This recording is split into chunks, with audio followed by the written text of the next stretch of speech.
r/AskReddit. What are the craziest declassified CIA documents? The plan after 9/11 to make figurines that look like Osama bin Laden and give them to kids in South Asia. After it's left in the sun for a certain amount of time, its face would peel off to reveal a demon-like visage with red skin, green eyes, and black markings. Basically a demon.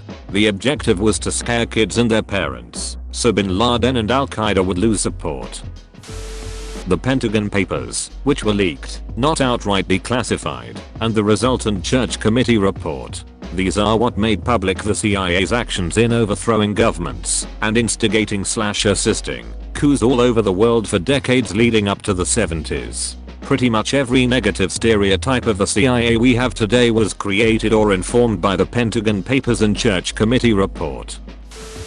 One CIA operative, who drew up a plan to have packets of extra large condoms, labeled small, dropped on USSR. The idea was to lower their morale. The acoustic kitty is pretty crazy. They basically put a microphones and radio in a cat and tried to release into the Soviet embassy to wander around eavesdropping, since nobody suspects a wandering cat. Psychological warfare in the Philippines in the 1950s comes to mind.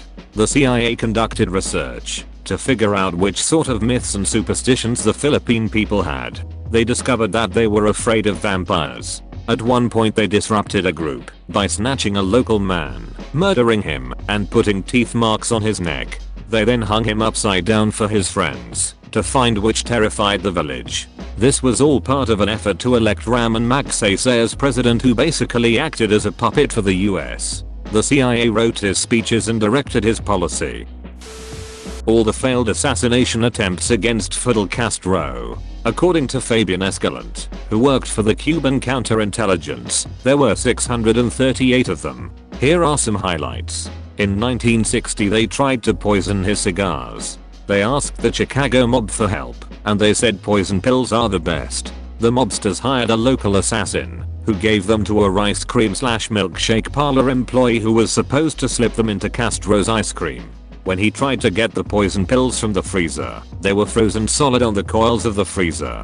They planned to put explosives under a painted seashell, as Castro loved to go scuba diving and collect seashells. The plan was discarded as impractical. In the same year they contaminated a scuba diving suit for Castro with a fungus that should give Castro a deadly disease. The person tasked with this, American lawyer James Donovan, who was negotiating the release of hostages after the Bay of Pigs invasion, couldn't do it in the end. They trained his lover to poison him, but she got cold feet. They had a James Bond-like idea of poisoning him with a tiny needle attached to a ballpoint pen. The government official who was supposed to stab him with that needle threw the pen away, as he was too afraid that the needle might accidentally poison him instead. Last but not least, they had the idea to assassinate his character by spraying a LSD-like chemical into the broadcasting studio where he held his speeches. The idea was to make him look confused and unfit to rule. The plan was abandoned as the chemical was unreliable. You can download most of Osama bin Laden's hard drive off the CIA's website. It's got a fair few licensed movies, anime, games, that sort of thing. All free for anyone who wants to get it.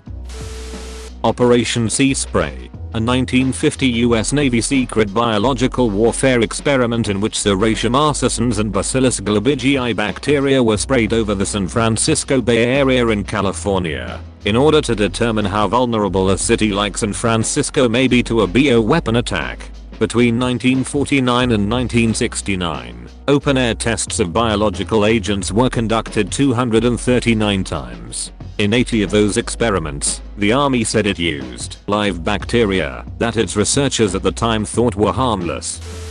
The pardon of the Japanese who ran Unit 731 in exchange for their findings. They performed countless experiments on live human POWs, cutting off limbs to test blood loss, injecting them with diseases, and seeing how they progressed when left untreated, vivisection of these same individuals, and other really disgusting stuff that I don't have the stomach to type out. You can Google the rest. The US government felt it was more important to have that information in American hands than to let it go to the Russians or be lost. You'd never be able to conduct those kind of experiments again. and for good reason, so they considered it the lesser of two evils. During the 60s the CIA noticed that artists tend to lean towards socialism and communism. They realized the best way to prevent this, or discredit these political positions, was to make them wealthy, so they would be more invested in capitalism. To do this the CIA would anonymously buy modern art pieces, no matter how nonsensical, for very high prices. This made the otherwise highly niche and difficult to access modern art genre a chic, fashionable and highly profitable genre, and basically prevented prominent members of the art community from turning to socialism or communism by converting them to wealthy members of the upper class. TLDR, the spoiled novo-rich avant-garde, airhead artist stereotype was literally created by the CIA dumping money into prominent figures' pockets and allowing them to discredit their political activism by becoming self-indulgent parodies of themselves. 100% the gateway experience. Like this she is ducking bonkers. Declassified doc from 1983 detailing the CIA's usage of harmonic resonance to gain access to the astral plane. It describes how the CIA used astral projection to create force fields around military bases, visit the future, and even talk to literal God. They call God the Absolute, which they claim is all of the universe compiled into a single point for a single moment in time, after which the universe re-expands. Seriously, read this shit if you have a mind for the creepy/unexplained. US military advisors saying that an armed conflict in Vietnam can't be won due to the general sentiment and freedom movement they'd fight. That the Vietnamese liberation movement would continue no matter what, or who would actually end up leading it. Second being Nixon sabotaging and delaying peace talks in Vietnam, so he could blame it as LBJ's failure and win the election. Project Azorian was a CIA operation to retrieve the remains of the Soviet Gulf-class ballistic missile submarine K-129. It sank in the North Pacific while on patrol, resting on the seafloor about 3 miles down. The CIA and DoD believed that a salvage operation had the potential to retrieve nuclear SLBMs, nuclear torpedoes, codebooks and cryptographic gear from the wreck. But the Soviets often patrolled the spot to prevent the Americans from doing exactly that. The CIA was ordered by Henry Kissinger to collaborate with Howard Hughes to set up a FLACE deep sea mining concern, which involved the construction of a huge purpose-built ship called the USNS Hughes Glomar Explorer.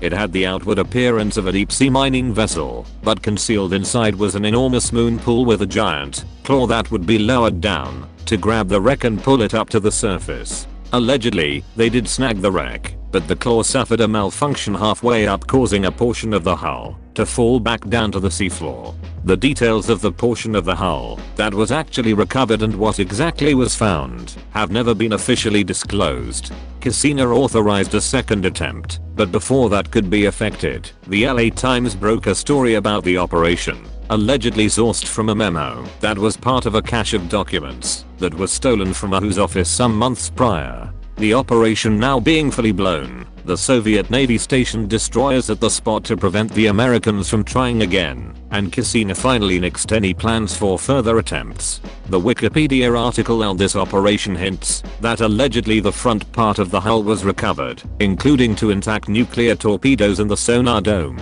and that the part of the hull containing the nuclear-tipped missiles, codebooks and cryptographic gear was lost due to the claw malfunction.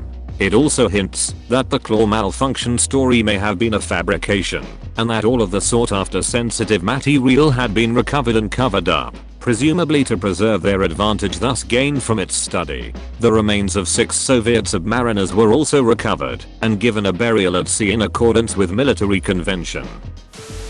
The simple sabotage field menu made by the Office of Strategic Services, which was the CIA, before they were given the name. A guide on how to do simple sabotage in the USSR.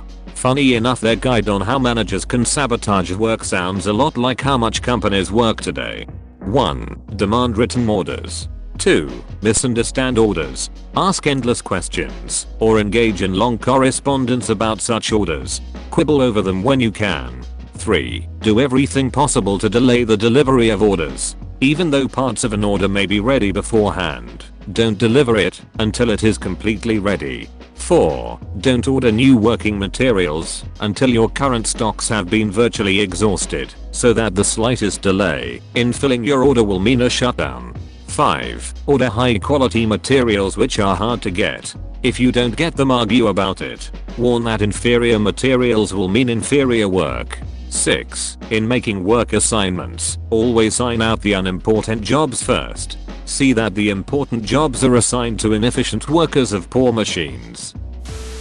When the Space Shuttle Challenger was destroyed, it was reported that all 7 astronauts were killed instantly. It was revealed decades later that some, if not all of the astronauts survived the initial explosion, as the cockpit cabin had enough protection to not be breached. For 2 minutes and 45 seconds, they were awake and aware as they plummeted toward the Atlantic Ocean. Understandably, NASA knew that the news of their terrifying death would have crippled the space program even more than it already was. Thank you for watching. Don't forget to like and subscribe.